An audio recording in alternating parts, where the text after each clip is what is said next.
Hello and welcome to Autology, the weekly podcast that brings you the latest on automotive technology. I'm Rebecca Bell-Chambers and this week's episode is called Paris Motor Show, a Recap. Here with me today is our guests Matteo Martini, thermal expert at S&P Global Mobility, and Jeremy Bouchard, autonomy and electronics expert at S&P Global Mobility. Hello and thank you for joining me on this week's episode of Autology. Hi, Rebecca. Hello. Hello. Thanks for having us. Thanks, Thanks guys. for having us. So on this week's episode, we're going to be talking all about last week's automotive event in Paris, the Paris Motor Show. We're slowly starting to see the return of these motor shows, as we did in a way before the COVID pandemic. So my first question to you, Matteo, is what was the general feel of the event? And would you say that there was a good attendance? Well, I should start by saying that I've never been to this event, to this specific event before, so I cannot really compare with any previous edition. I must say that the event was in a fairly small space. I've been told by one of our colleagues that the previous edition, the space was significantly larger. I think this is mostly done by the fact that many OEMs were not there. I mean, Germans automakers were not there, North American were not there. There was no Italian brand on display, for example. So I think this is the main reason. And if I compare with the few events that I attended before, Paris Motor Show is significantly smaller than Frankfurt Auto Show, or even compared with Detroit Auto Show. There were two pavilions fully dedicated or predominantly dedicated to cars, and just a third one for commercial vehicles and I would say car accessories. So not too much on display. On the other hand, I can definitely say that the crowd was huge. One of the reasons I can think about is probably because I went there on the very first general attendance day. The other reason is probably that people are really willing to re-engage in live events since there has been none or very minimal in the previous 2 years because of the COVID-19 pandemic. And one final positive comment about the event itself is it is very well inside the city limits, which make it very easily accessible. And it's great what you just said regarding, people are willing to get back to these events. I think that's really important for the publicity for a lot of the OEMs and suppliers that tend to showcase here. So Jeremy, if you've attended sort of similar events in the past, can you also update us on how you think that the event compares to different events and the general feel? Yeah, I completely agree with Matteo. It was smaller than I expected here this year. It took me maybe 3/4 of a day really to visit everybody and everything I needed to, but it was well attended on an interesting mix. It was not only business participants, it was a lot of the general public as well, which was quite refreshing. But yeah, not as much as I was expecting in terms of content here. In terms of car makers, there were the two major or the two booths, big booths with the former French brands. There was Renault and Dacia, then there was the former PSA, so mostly DS and Peugeot, Citroën were exhibiting there. So that was not, no German OEM. That was a bit disappointing. What I found really interesting, though, it's which I was not expecting to that extent, was the push from Chinese brands. There were actually more booths from Chinese exhibitors here, Chinese car makers, on with a really nice display here. Thinking here of Great Wall with several other brands, with way more on the high end and with some really nice new vehicles here, which are launching now in some of the countries in Europe. Like the Coffee 1, Coffee 2. Also, they had some cheaper brands like Aura. BYD was the most impressive for me, not only because of the cars, but that was the only car makers which was also exhibiting technology, so which was for me quite interesting. So they were showing the electronics inside the car, their new electronic platform. So that was a highlight for me. And then I was very excited to see VinFast as well.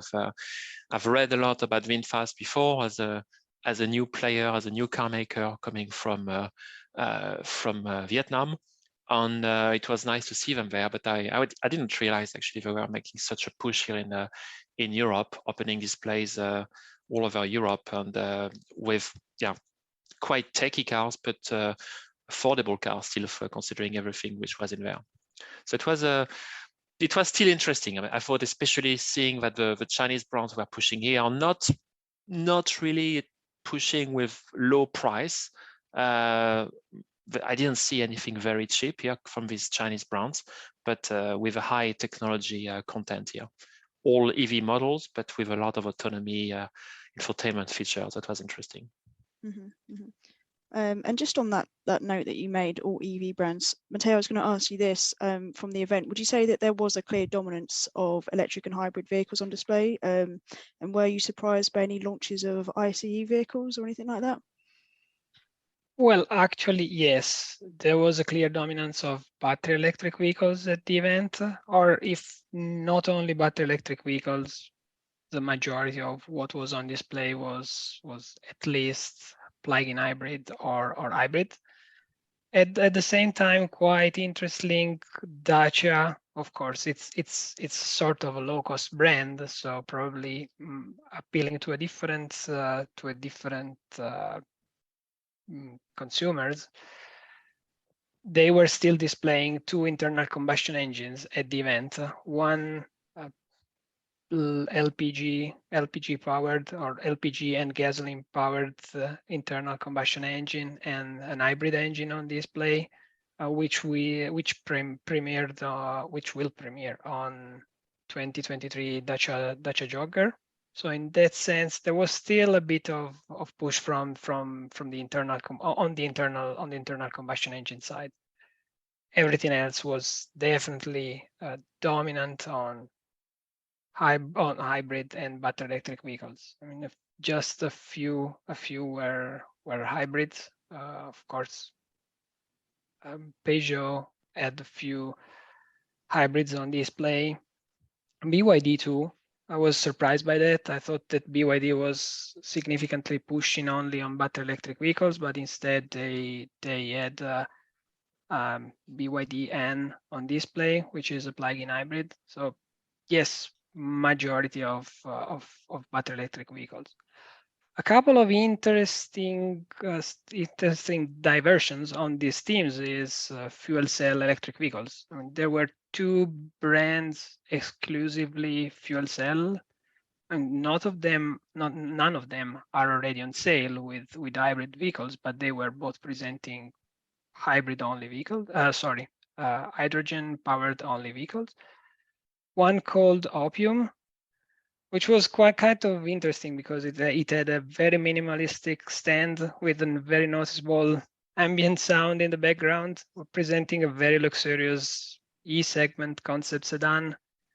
It seemed to me a sort of European replica in fuel cell style of Lucid Motors, for example, North American brand.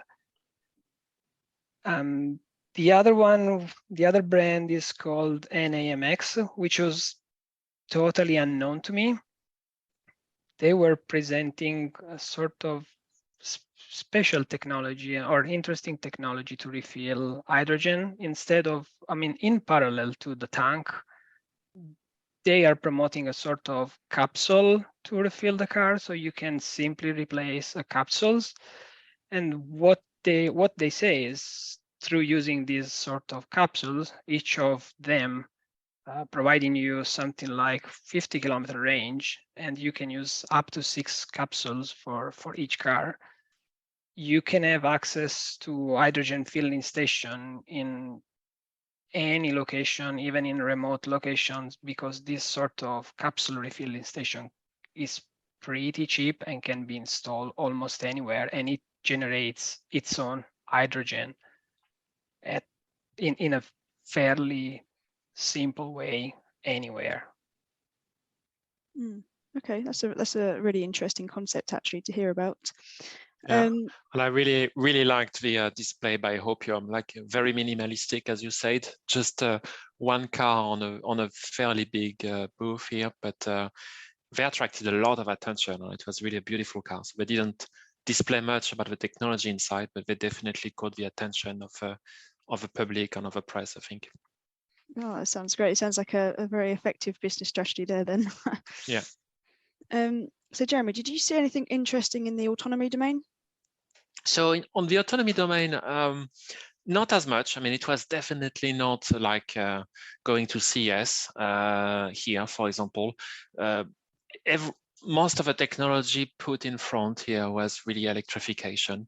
But when you were asking here, you could get, okay, what's your highest level of autonomy? And if you're looking at the European brands, at Renault, for example, or at Citroën and Peugeot and DS, it was not very high. So you had a couple of Model 2 level here, autonomy level. So the Renault Austral or the Megane E-Tech, but these were not really completely new models. The E-Tech was announced some time ago already, and it's been on the market for a while.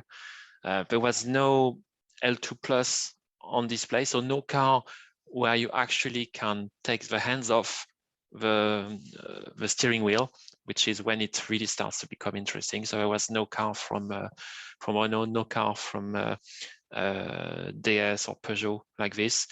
You didn't have any L2 from DS and Peugeot. I think they were saying the 408 and 308 were announced earlier this year, but they are not available yet because of the chip shortage. The most interesting thing, I think, on the Peugeot, on DS, Citroën stands were night vision. I was a bit surprised to see a night vision here advertised to the public. There was actually a really nice display for I think it was in the DS9, where you could see on the display of the instrument cluster, so right behind the steering wheel, you could actually see the night vision image here. So that was something unusual, because you really see these options. It's a very expensive option normally, which you see on some model from Mercedes or a BMW, but I didn't expect it here on DS. On it's available also as an option on some of the Peugeot, like the 408, for example, coming soon. So not so much from the European brands which were exhibiting here. There was a little bit more from the Chinese brands. So BYD, for example, the Atos 3, which is probably a C segment vehicle here, was on L2. On the Seal, which is a higher end vehicle, comes next year with L2 Plus. So here you will be able to start to take your hands off the steering wheel. The same with Great Wall. The first generation introduced now are L2, but the next generation will be L2 Plus. So nothing really impressive in terms of autonomy from the OEM, but you could tell the Chinese were actually pushing more here on this. And the same with VinFast. They were saying it's L2, and actually the hardware is there for L3, so where you really start to be able to completely take your hands off the steering wheel, but it's not certified yet, so you're not allowed to use it as an L3. Mm-hmm. In terms of supplier on autonomy, Valeo had a really good display. They were displaying their new LiDAR technology, their Gen 3, the Scala 3, and they had a very impressive display. They had basically the LiDAR about 25 meters from the booth, and they were showing on a massive display the image from the LiDAR on a screen which was probably, I don't know, 5-6 meters high. And you could really really tell the high resolution here of this LiDAR technology. And it was supporting the narrative here, saying you can look at 300 meters, detect person, for example, or 150 meters, you can detect small objects. So that was the most impressive technology exhibit here, I would say, from the show in terms of autonomy. Yeah, that LiDAR display from Valeo does sound incredibly impressive, to be fair. Yeah. So just following on from that, similar question to you again. Anything interest on the electronics architecture side? So there was very little here because there was there were very few tier one supplier. As I mentioned before, the only OEM which was actually looking what's inside the car here from this perspective was BYD on so the Chinese, and this was really impressive. So they were showing the electronic architecture coming with their e-platform 3.0 on it was a mix here. They were presenting it like a domain controller architecture. So they were saying there was a cockpit domain controller, an autonomous driving domain controller, a vehicle domain controller, on powertrain domain controller. They were also telling on the display that BYD had developed its own operating system, a little bit like Volkswagen. They also claimed in the discussion I had with them that they have developed their own processors. So I was not aware of that. We'll need to verify. But when you were looking at the demonstration here at the kind of transparent car, it was interesting to see that they went a little bit further in terms of integration. It looks like the cockpit domain controller and the autonomy domain controller was in the same box. It looks like as well like the vehicle domain controller and the powertrain domain controller was integrated together as well with in the same box together with other powertrain system. So with together with inverter, the DC-DC converter, the battery management system. So very, very high level of integration here, which we haven't seen anywhere else. On what was quite interesting as well is that you could see as well zonal controller, one left zonal controller, one right zonal controller. So they said it's deployed already on the Atos 3, which is for sale right now in France, and it's coming on the BYD Seal soon. So if it's confirmed that there is this mix of domain controller and zonal controller, that would be one of the very, very few on first car makers worldwide deploying this kind of architecture with a mix of zonal controller and domain controller. So very, very, very advanced in terms of electronic architecture. So I was quite impressed here. Mm-hmm. Okay. So Matteo, you mentioned to me after the event that there was a fairly minimal supplier presence there, but can you tell us a little bit more about who was there and what they were showcasing? Yes, you're right. Yeah, the present was definitely minimal.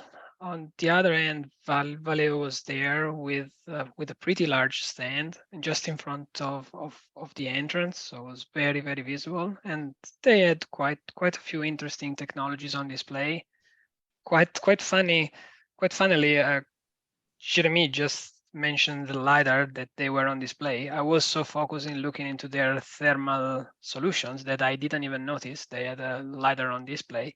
So talking about their thermal solution, they had a full battery electric vehicle thermal management solution on display made of ultra flat and silent cooling module, which sounded a bit weird to me because I mean, in my mind, if you use something that is very short and large, you need multiple cooling fans to cool it down. So it doesn't really pair with being silent as well. But I mean, more to look into for this specific technology, for me at least.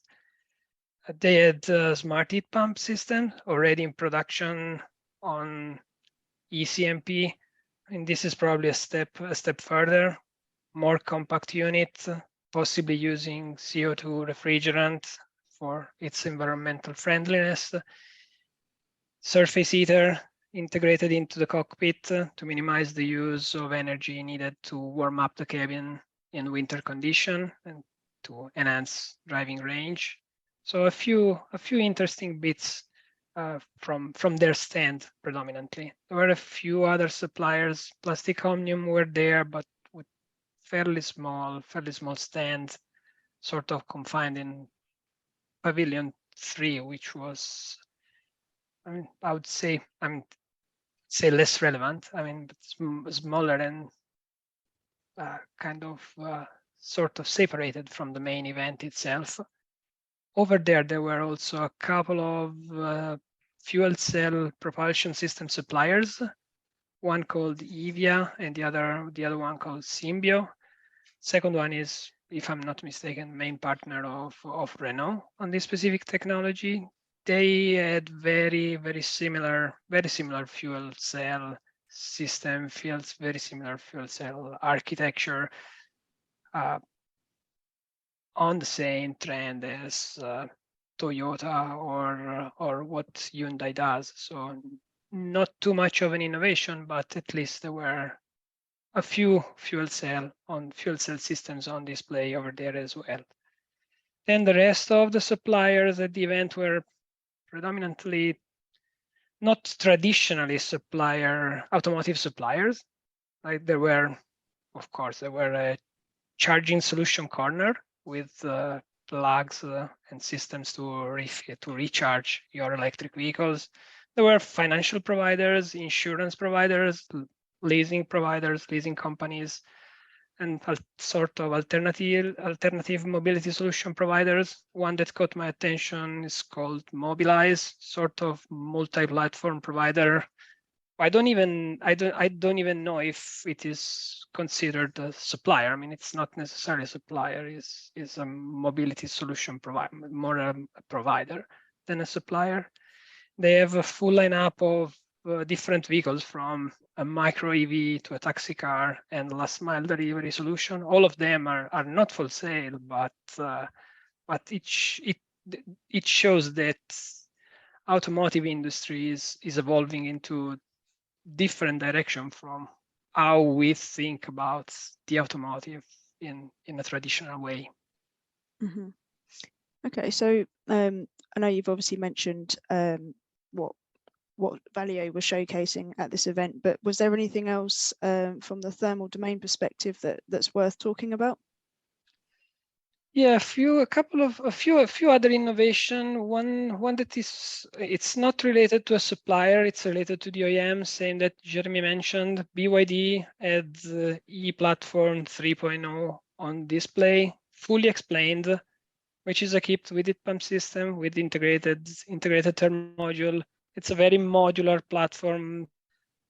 Could be two-wheel drive, all-wheel drive, easily scalable, battery size as well. They claim to be very efficient, very high efficient powertrain with 90, if I remember correct, 97% motor efficiency, 98% electronic efficiency, for an overall 89% overall efficiency system, which sounds pretty high.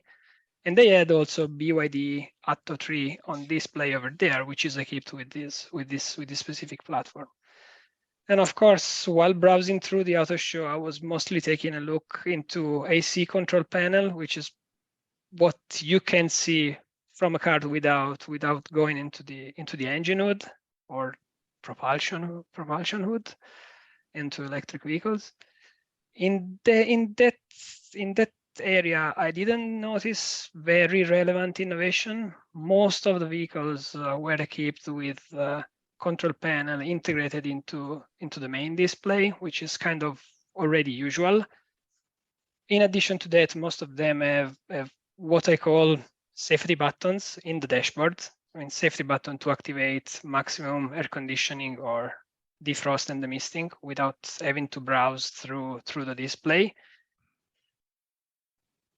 A few of them have completely integrated, all controls were completely integrated into the display, predominantly Chinese car makers, which I think is because of different regulations comparing Europe, North America, and China, where I think in Europe and North America, there should be a sort of directly accessible button for what I have called safety functions. Not a couple of noticeable exceptions to this display integrated control were Renault and Alpine. Of course, they belong to the same manufacturer. both of them were equipped with traditional knobs and buttons. Specifically in case of Renault line, in Renault, they have knobs and buttons in their whole lineup with not even any integration into the display, as far as I have noticed over there. Of course, all vehicles on display were fully automated, fully AC automated, which is expected since all that was on display were high-end trims. Quite interesting, dual zone were almost non-existent, while it was fairly relevant, especially in higher trim up until a few years ago. Which, from a consumer perspective, I completely agree, because it is very difficult to separate the car with the air within the cabin without a wall. No, couple of exceptions from flagship cars. VinFast 9 is equipped with 4-zone controls, completely integrated into displays. One main 11 inches display on the front to control driver and passenger zone, and an additional smaller display in the rear seats to control air conditioning for left and right areas. On the same team, the S9 is also equipped with the controls for the rear seat with knobs and buttons. Additionally, compare kind of in a different direction compared with the past, rear HVAC fitment was very minimal. The two that I just mentioned were the only two with rear HVAC. Everything else was front only with, but on the other end, the majority of the cars were equipped with rear outlets to provide a bit of fresh air in the rear seats as well. Fun fact, while looking into the rear HVAC, I've noticed that all current vehicles, all vehicles on display were equipped with 2 USB 2.0 plugs on the rear seats, showing how much we are in need of energy to support our mobile phones. That's so true. And one thing I've noticed in especially the high-end new cars now, you know, it's showcasing how many plug sockets you can actually fit into a car in general. It seems to be a high selling point. So yeah, that's an interesting one. So finally, I just wanted to ask a slightly more fun question for both of you. What was the most interesting thing that you saw from this event? And do you have any final comments from your time at the Paris Motor Show? So maybe from my side, I mentioned already a couple of times, but the BYD is really the one exhibitor here I will remember the most here. I mentioned because of their autonomy features, because of the very advanced electronic architectures here with a mix of domain controllers and zonal controllers. And more interestingly as well, it's because they're so vertically integrated. It's not every OEM is like this, so they are one of the few ones able to integrate all of the powertrain system in one module. That was their 8-in-1 modules here, where they integrate the battery management system, DC-DC converter, the inverter, etc. All of that in one. That was quite impressive, and you can only do that if you're completely vertically integrated. And they were also showing that they developed even their own chip technology, the silicon carbide IGBT here for the power electronics. So there are very few car makers in the world able to do that. And it's that was, from this point of view, that was quite impressive here, this level of vertical integration. So that was for me the big surprise of what I will remember the most. Well, in my case, it is a bit of personal story over here. So I've recently participated in a bike ride event in the Tuscany countryside, which starts very early in the morning. So you must sleep there, and it starts in a very small village. So basically, there is no hospitality available. So I was supposed to camp on the football pitch, but eventually trained for 3 days in the days leading to the event. So the football pitch was completely full of mud. So cutting the story short, I ended up sleeping into the trunk of my Fiat Tipo, and it was okay, but it wasn't exactly very comfortable. So my attention was caught by the Kangoo EP Caviar Motel, which is an electric vehicle completely set up as a sort of very simple minimalistic RV, much more convenient than a full RV because of the size of the car itself. But well, when I saw that this specific vehicle, I thought, well, this could have been very handy into that occasion. Yeah, I bet it would. I bet you'd have appreciated that when you got up early in the morning in the cold weather to start your race. So that's a good use case there. Cool, great. So thank you. Unfortunately, that is all we have time for today. So a big thank you to Matteo and Jeremy for joining Autology this week and sharing your insights. Thank you, Rebecca. Thank you. Thanks. And a big thank you to all of our listeners for tuning in as well. We'd love to hear your thoughts on today's episode at our autology@spglobal.com email, and you can find out more at autotechinsight.ihsmarket.com. Don't forget to hit all the subscribe, follow and like buttons to stay on track with the latest Autology podcasts, and we look forward to you joining us again in the next episode. Bye for now and have a great day.